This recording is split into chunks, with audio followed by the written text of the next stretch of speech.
Order. Questions to the Prime Minister. Heidi Alexander. Number 1, Mr. Speaker.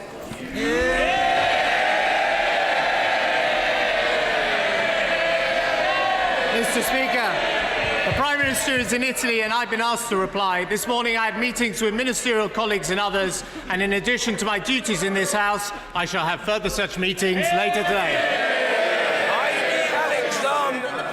Thank you, Mr. Speaker.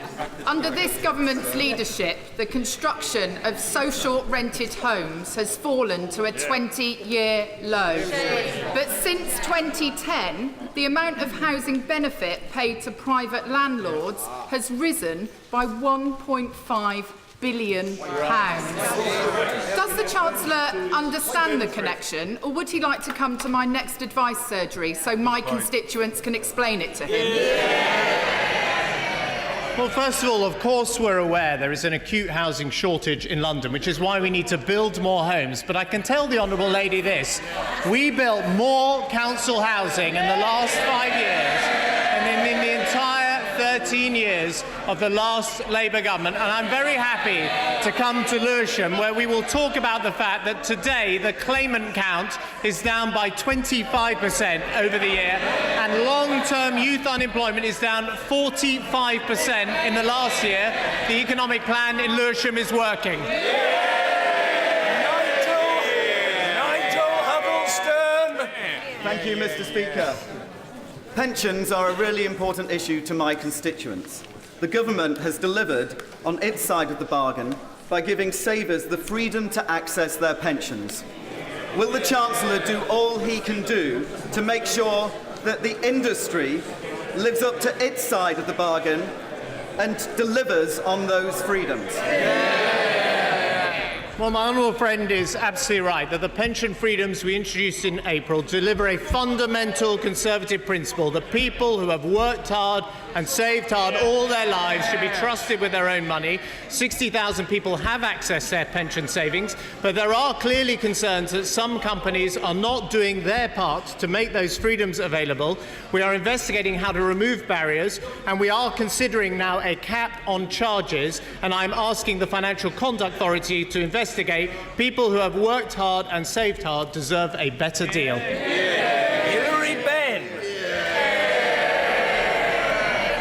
Thank you very much, Mr. Speaker. May I begin by congratulating the Right Honourable Gentleman on his appointment as First Secretary of State. It was reported this week that Tala Asmal, a 17-year-old from Dewsbury, blew himself up in an ISIL attack that killed 11 people. I'm sure the Right Honourable Gentleman will agree that we need to do everything that we can to prevent our young people from travelling to Iraq and Syria. So can he confirm whether the government now has an agreement in place with all of the airlines to raise alerts when unaccompanied minors travel to known Syrian routes, and that our police are being notified by the Turkish authorities when British citizens arrive at transit points to Syria? Well, first of all, can I thank him for his welcome, and can I welcome the Right Honourable Gentleman to his place? I think his father would be extremely proud to see him leading for the Labour Party today. And can I say, speaking for this side of the House, we're extremely relieved to see that there's no Ben in the leadership contest opposite, but plenty of Benites. Now, when it comes to the very serious situation around ISIL, when he raises the very serious situation around ISIL, I think everyone in this House is shocked that a 17-year-old citizen of our country can become radicalised and become apparently a suicide bomber on the other side of the world. And of course, we've also got those distressing reports of the families from Bradford. So we are taking a number of steps. First of all, we want to work with schools and mosques and other community institutions to help prevent the radicalisation. There's a new statutory duty to do that. Second, we're working with the airlines, including getting in place those agreements that he talks about and providing the training at the borders to stop people travelling to countries like Syria, and indeed removing their passports if they attempt to do so. But third, and this will be an issue in this Parliament, we also need to make sure our security and intelligence services have the powers they need to track people who are trying to get back into this country, and I look forward to cross-party support on that issue. I'm grateful for that reply. I think the House would appreciate an update on the progress of those discussions with the airlines, and I noted that he wasn't able to respond to the question I asked about the Turkish authorities, because it's a very serious matter and we need to know where things have got to. Now, we know that for some time there has been a growing number of young people being groomed to travel to Syria and Iraq. Last November, the Intelligence and Security Committee criticised the government for not giving the PREVENT programme sufficient priority and concluded, and I quote, that counter-radicalisation programmes are not working. Why does he think this is? Well, frankly, I don't accept all of those conclusions, and there's been a disagreement about the PREVENT programme. But frankly, I think in the past there was a confusion between the programmes that supported integration and the programmes that tried to prevent radical extremism. And as a result, certain organisations got money that should never have got public money under the last government. So the PREVENT programme is doing its work. But we have passed a very important law in this Parliament that now ensures there is a statutory duty on these public authorities, like schools, like universities, like the police, to develop the PREVENT strategy and the counter-radicalisation strategy, because where I think we agree, and let's, after all, on an issue like this, try and find areas where we agree is we need to do more in these communities to prevent this radicalisation taking place in the first place. Hilary Benn. Can I assure the right honourable gentleman that he will, of course, have the full support of this side of the House in measures that are taken to try and deal with this problem. But can he assure us that community-led PREVENT programmes are now actually being implemented in places like Dewsbury and elsewhere, including providing appropriate training to teachers and other workers in the public sector as the new public sector duty that he's just referred to comes into force in 2 weeks' time? Well, I can confirm that that training is taking place, and indeed we've provided additional resources. But in the spirit of this constructive conversation, we have an extremism bill, which was in the Queen's speech, which goes further in seeking to disrupt groups that are plotting to either commit offences here in this country or indeed to travel abroad and become further radicalised. I hope the Labour Party looks seriously at that extremism bill and offers its support to this side of the House. Hilary Benn. It's now clear that right across the Middle East and North Africa, the common enemy is ISIL. Does the right honourable gentleman agree that our strategic objective must be to continue to bring together all of the countries affected in the region and internationally to put aside other differences and cooperate to confront ISIL? Well, I, of course, completely agree with the right honourable gentleman, and Britain plays a leading role in bringing together the various allies that are delivering the impact against ISIL, and indeed we have had some welcome news of prominent terrorist leaders, not necessarily in the ISIL organisation, but in other organisations, who have been killed in the last couple of days. And if those reports are correct, it's a very, very welcome step forward in the global fight against terrorism. But he's absolutely right. Ultimately, the Iraqi government and the Syrian people are going to have to find a way to take greater control of their own security. In Iraq, of course, we work with the legitimate government there. In Syria, we support the moderate opposition, and we continue to support and train them in the tasks that they undertake. Hilary Benn. On that subject, turning now to how we resolve the crisis, which has seen, as the right honourable gentleman will know, the largest movement of refugees since the end of the Second World War, can he tell the House what expectations he has for the new round of talks that UN Special Envoy Staffan de Mistura is holding in Geneva? Well, first of all, of course, he's right to talk about the displaced persons, particularly in countries like Jordan and in Turkey, who are bearing an enormous burden.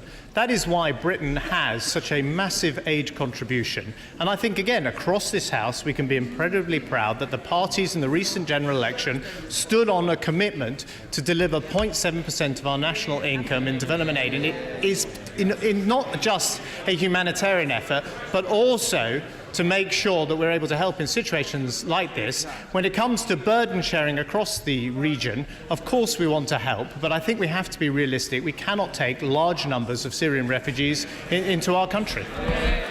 Hilary Benn. Finally, Mr. Speaker, as more and more people gather in Libya to try and cross the Mediterranean, HMS Bulwark is doing an extraordinary job in rescuing frightened people. But we learned yesterday that its deployment is under active review. Having made a grave error last October in withdrawing support from the Mare Nostrum search and rescue operations, can the Right Honourable Gentleman assure the House that the government will continue to save the lives of those in peril on that sea? Well, of course, I can give him the assurance that we will continue to play our full part in the search and rescue operation in the Mediterranean. As I understand, there is essential maintenance that needs to be carried out on HMS Bulwark, which is clearly an operational issue. But no one should in any way doubt Britain's determination to play its role in helping with this situation. But can I end on this point, which in the end is this? Taking people out of the water and rescuing them and their lives, of course, is absolutely essential. And we're a humanitarian nation and we need to deal with that. But in the end, you have to break the link which enables someone to get on a boat and then claim asylum in Europe and spend the rest of their lives on the European continent. And that is the draw that draws these people who are aiming for a better life but circumventing proper immigration controls to the European continent. And I think we should work across Europe to break that link. And I look forward to his role in helping us do that. Ellen Whately! Thank you, Mr. Speaker. Businesses in Kent need capable school leavers and graduates to employ. Could my right honourable friend explain what the government is doing to ensure that pupils study the most important academic subjects like maths that employers value? Well, I completely agree with my honourable friend, and of course, my right honourable friend, the Education Secretary, set out, I think, really important education reforms yesterday, and the introduction of the EBAC, which will increase rigour in our schools, make sure that children in our schools are learning the essential subjects they need to get great jobs. And of course, today, not much talked about yet, but perhaps later in this session, we should reflect on the fact that unemployment is down again in our country. Employment is up, long-term unemployment is down as well, and for the first time, wages are growing faster than since the Great Recession, and that shows that our economic plan is working. Angus Robertson. Thank you. Thank you very much. The Iraq War a decade ago and its aftermath has been an unmitigated disaster. The Chilcot inquiry into the causes of that war has now been running for 6 years at a cost of £10 million. Is it true that the Chilcot report has been delayed until next year? Yes, tell us. Well, the Chilcot inquiry is, of course, completely independent of government, and we do not determine when it publishes its conclusions. But where I agree with the honourable gentleman is this: it has been a long time coming, and people, I think, are running out of patience. They want to see that report. I'd make a broader observation that, of course, there was a cross-party alliance between the Scottish Nationalists and the Conservative Party when we called for that inquiry to be set up earlier than it actually was. And if it had been, we'd have the conclusions now. Angus Robertson. Thank you very much, Mr. Speaker. It's worth remembering that the Chancellor of the Exchequer and the Prime Minister both voted for the war that we were led into by the then Labour government. Does he feel that he has no moral or political responsibility to get to the bottom of the reasons why we went into this catastrophic war in the first place? And what is he going to do about it? That responsibility is fulfilled when we voted to create that independent inquiry. We want to see the results of that independent inquiry. I think those involved in Chilcot would have heard the view of the House of Commons today, and indeed public concern about how long this inquiry is taking. But ultimately, it is an independent inquiry. If it wasn't an independent inquiry, people would question its motives and the basis upon which it had been set up. It is independent, but I think it should get on with it. Dame Angela Watkinson. Thank you, Mr. Speaker. The tunnel boring part of the Crossrail project is now completed. The route will run through my constituency at Harold Wood. Would the Chancellor join me in congratulating everybody who's been involved in this most amazing feat of engineering, of which this country must be truly proud? Well, I think my honourable friend rightly draws attention to one of the great engineering marvels of the world, which is this fantastic Crossrail tunnel that has been built up under one of the oldest capital cities on the planet. The honourable gentleman there says, how much does it cost? It did cost money, but I tell you what, this government is investing in the infrastructure to provide the jobs in the future. And if we weren't making the savings in the government budget elsewhere, we wouldn't be able to provide for our children. Mr. David Lammy! Thank you very much, Mr. Speaker. It's both... It's all that hot curry, it's getting to you. Calm yourself, ma'am. Calm down. Bit of yoga would help. Right, Mr. Lammy. I'm very grateful, Mr. Speaker. It is both sad and disturbing that the number of reported rapes in Greater London has risen by 68% in the last 10 years. Sexual crime is up by 35% in the last year. Will the Chancellor commit the extra resources to the police to ensure that they catch and jail the perpetrators, but also that they continue to support organisations working with women in the most sensitive manner? Of course we continue to provide that support, and indeed we have, through the operational independence of the Metropolitan Police, seen the police focusing more on these heinous crimes. And of course one of the better pieces of news is there's been increased reporting as well, and women coming forward who have been victims of this horrific crime. But I'm always prepared to look at extra requests for resources if there's more we can do to help. Richard Harrington.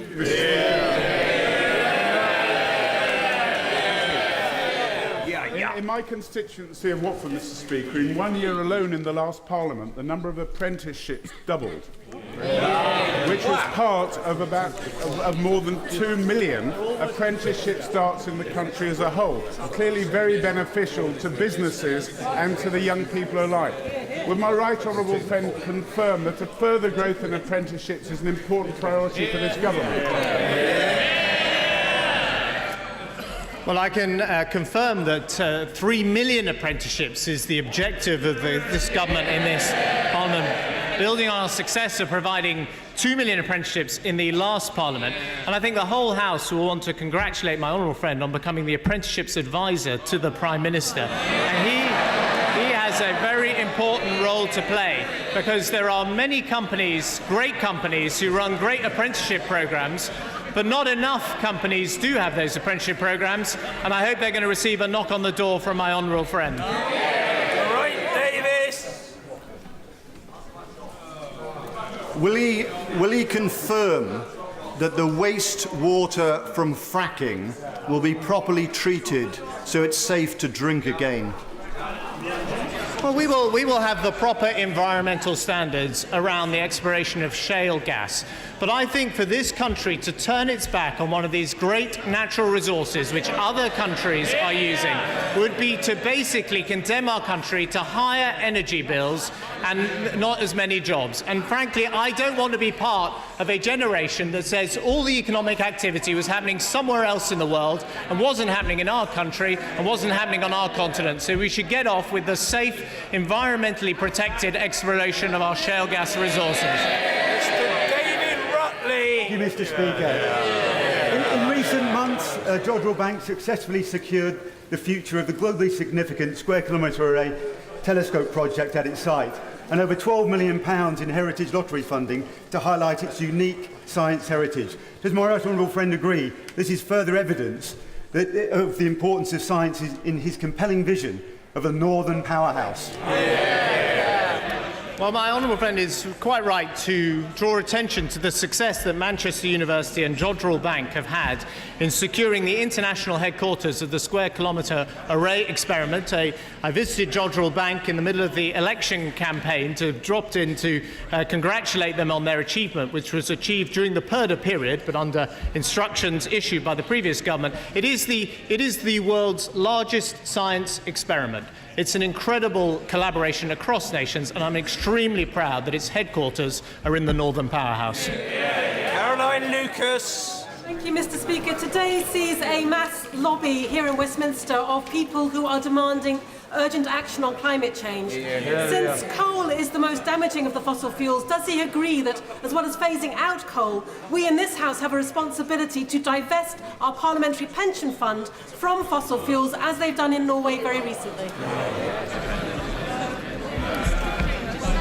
Well, it's way above my pay grade to interfere with the parliamentary trustees of the pension fund here, and I leave the decisions on investments to them. But I would agree with the honourable lady that the lobby of Parliament is important today, and those Paris talks at the end of the year are a real opportunity to get a global commitment to binding standards and carbon targets. Britain's going to play its full part. What we want to achieve is the dealing with those greenhouse gas emissions, meeting our international obligations on climate change, but doing it in the cheapest way possible for the consumers of electricity here in Britain. Johnny Mercer. Thank you very much, Mr. Speaker. After years of undeserved neglect, my city of Plymouth is beginning to enjoy some infrastructure investment and realise it's quite brilliant potential. And you can see that in today's jobs figures that have shown an unemployment fall of almost half since this Chancellor came in. Would the Chancellor confirm to me a most important step on this is our Hitachi train deal? Will he confirm to me where we are with that today, please? Well, my honourable friend is already doing a great job in speaking up for the city of Plymouth alongside my honourable friend for Plymouth Sutton. And as a result, we've got major investments into transport in the southwest, like the upgrade of the A303, and of course the new trains on the Great Western Line down to the southwest. I can confirm we're in active discussions to provide those new trains, and we hope to have further good news later this summer. Jess Phillips. I'll stop. According to the Women's Aid annual survey last year, on one single day, there were 132 women aged 18 to 20 living in refuge after being attacked, assaulted, and in some cases raped. Will the Chancellor today guarantee for me and those women that those living in supported accommodation, like refuge, will not be included in his government plans to remove housing benefit from those aged 18 to 21, or will he see 132 women abused return to their violent partners every day? Well, we made it very clear when we set out our proposals on housing benefit that we would protect particularly vulnerable people, such as the people that the honourable lady refers to, and I welcome her to the House. But I would make a broader argument about welfare reform. This country faces a very simple choice. We've got 1% of the world's population, 4% of its GDP, but we undertake 7% of the world's welfare spending. Now, we can either carry on a completely unsustainable path, or we can continue to reform welfare so that work pays and we give a fair deal to those on welfare, and indeed a fair deal to the people, the taxpayers of this country who pay for it. Order. Order. Mr. Andrew Tyree. Chancellor, thank you. Does the Chancellor agree that today's elections to chairmanships of select committees are a great success story for Parliament as a whole? And it,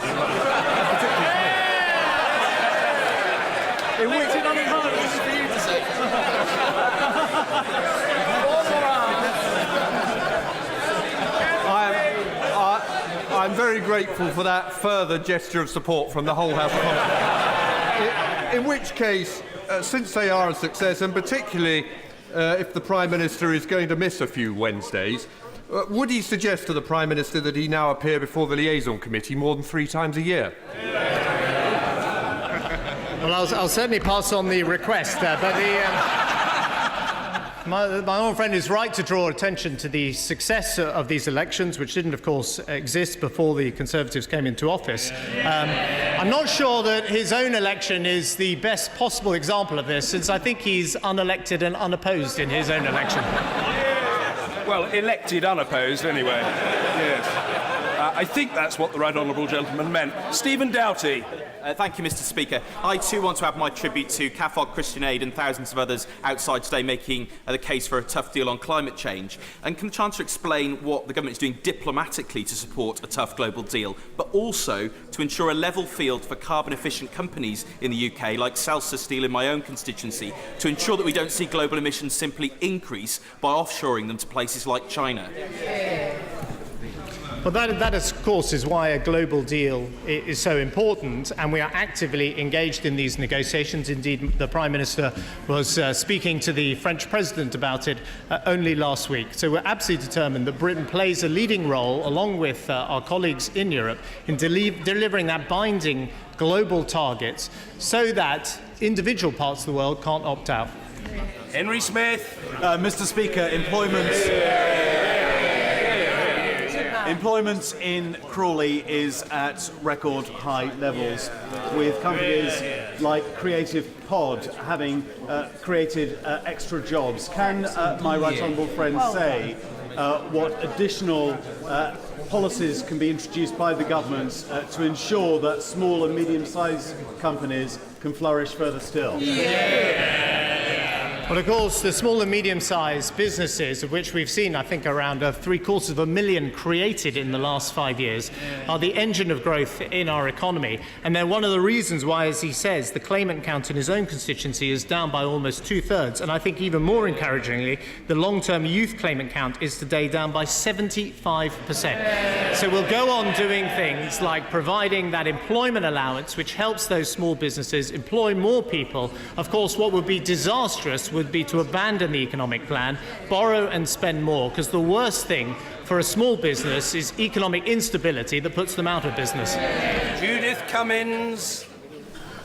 The Chancellor will be aware of the appalling incident this Thursday at Dixon's King's Academy in my constituency, where a pupil is accused of stabbing his teacher, Mr Vincent Azuma. I'm sure that the whole House wish to join me in expressing its shock at this horrifying incident, and also to wish Mr Azuma a swift and full recovery. Can the Chancellor tell the House what steps he is taking to tackle knife crime in our schools? Well, first of all, can I say to the Honourable Lady, I think she speaks for the whole House in sending the sympathies to Mr Zuma and, of course, to the pupils and staff of that school. I think our hearts go out to them. I think the leadership in that school dealt with the situation incredibly well, and I know my honourable friend, the Education Secretary, spoke to the head. Of course, what we've done is given teachers now powers to search bags of pupils and the like, but if there are more things we can do as we learn the lessons of this incident, of course we will. Mr Richard Drax. Thank you very much, Mr Speaker. Figures released today show that the number of Job Seekers Alliance claimants in my constituency South Dorset have dropped over the last 5 years by nearly 60%. Can I thank my right honourable friend for his recent letter, and can I ask him to agree with me that further rail investment down to Weymouth and Portland will increase jobs and prosperity in my constituency? Well, my honourable friend has raised with me the case of his particularly slow rail service to Weymouth and Portland, and we will look into it. We are making a massive commitment to the South West, the biggest ever commitment of infrastructure to the South West, a £7 billion programme, and I will look to see what we can do to improve the rail service for his constituents so that we properly connect up the South West. Tom Brake. Chancellor will be aware that under the coalition £219 million was allocated to rebuilding St Helier Hospital. Would he like to restate the commitment to that funding so that we can save St Helier? Well, we did commit to that hospital project, and provided it continues to provide value for money, which I'm pretty clear it does, we will go on providing that support. Of course, what we've done is commit to the Simon Stevens plan for the National Health Service, an additional £8 billion of NHS spending, something you can only do if you've got your public finances in better order and you're growing your economy, and that's precisely what we're doing. Amanda Soloway. Thank you, Mr Speaker. Since my right honourable friend became Chancellor, unemployment has fallen in Derby by 64%. Our city recently topped a list of 138 cities, towns and counties as the fastest growing economy in the UK. This will come as no surprise to the Chancellor, who recently visited my constituency and spoke about the Midlands being Britain's engine for growth. Does he agree with me that we should do even more to support small business across the Midlands to create more jobs, better skills and boost our economy even further? Well, I very much enjoyed visiting the engineering firm Garendale in her constituency a couple of weeks ago, and it's an outstanding example of a successful medium-sized business growing in the East Midlands, exporting around the world, and it's what we want to see more of in our country. That's why we've got a policy that delivers economic security for our nation in uncertain times, delivers more jobs, more infrastructure, more support for small businesses, all so we can back the working people of this country. Order, Sheriff. Mr. Speaker, the Right Honourable Gentleman referred to Tala Aslam from my constituency, who's alleged to have become the UK's youngest ever suicide bomber. Will the Chancellor agree to convene a meeting between myself and Home Office ministers to discuss a revisit and review of counter-terror policy, particularly with reference to tackling radicalisation? Well, I know Home Office ministers will be very happy to meet the Honourable Lady and indeed her constituents. I think, of course, we want to work together to try and prevent other tragic cases like this one. And, of course, let's not forget the victims of the suicide bomb as well as the suicide bomber. And that is going to be a great generational task for us. It's clearly that the Islamic extremism and the radicalisation of our young people is not going to be something we solve in the space of a week or a month or even potentially in this Parliament. So we need to work across party divides. We also need to work with all the different public services to make sure we prevent these young people thinking that somehow their life or their death is better off on the other side of the world. Alan Mack. Thank you, Mr. Speaker. Today's employment figures are good news for my constituency of Havant, where the number of people out of work is down by 895. During the election, the Chancellor set out his plans for the South Coast. Can my honourable friend update the House on what steps he is taking to deliver on those commitments, which deliver aspiration and growth for my region? Well, first of all, I very much welcome my honourable friend to the House. Isn't it extraordinary that after 32 minutes of this session, not a single question from the Labour Party on jobs? And when an honourable member stands up to talk about the good news in his constituency, he gets shouted down by the opposite side. The truth is, the long-term youth claimant count in his constituency is down by 50%. We're going to go on investing in the South Coast. At the general election, the Labour Party wanted to cancel the improvements to the A27. I thought it spoke volumes of their long-term vision for our country. We're going to go on investing in that vital road on the South Coast and the other key infrastructure we need to see, road and rail and broadband across the south of England. Thank you very much, Mr. Speaker. This will be good. Is the First Secretary aware of the concern amongst authors that the calculation of the public lending right is being distorted by the increasing number of public libraries being run by volunteers because of the huge cuts in local council spending? Will he ask the Culture Secretary, who I know is extremely knowledgeable in these matters, to ensure that this is rectified and that writers can reasonably expect the rewards to which they are entitled? Well, I know we've been able to address some of the concerns about lending rights in the last couple of years, and I'm very happy to look specifically at the case, the issue he raises, and see if there's more we can do. Done nothing. Sir Gerald Howarth. Today's unemployment figures provide further compelling evidence of the strength of the United Kingdom's economic recovery, thanks in large measure to the long-term economic plan.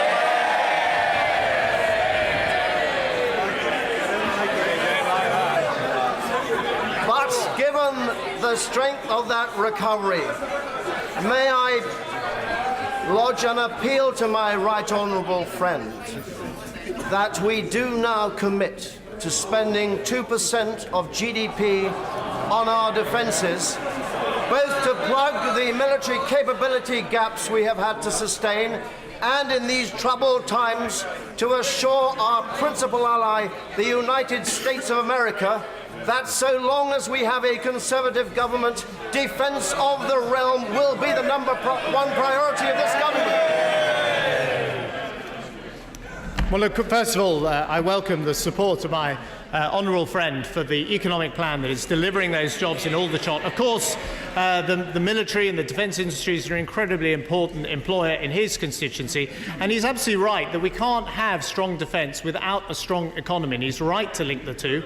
We are spending 2% of our GDP on defence. We've made a big commitment to the future equipment programme for defence, and we'll set out our future plans at the spending review. If I might, Mr. Speaker, at the end of this session, since he raises a military matter, it is the 75th anniversary of the sinking of the HMT Lancastria. It was the largest loss of British lives at sea in the history of this maritime nation. Some of the survivors are still alive today, and many, of course, mourn those who died. It was kept secret at the time for reasons of wartime secrecy, and I think it's appropriate today in this House of Commons to remember all those who died, those who survived, and the families who still mourn them. Order.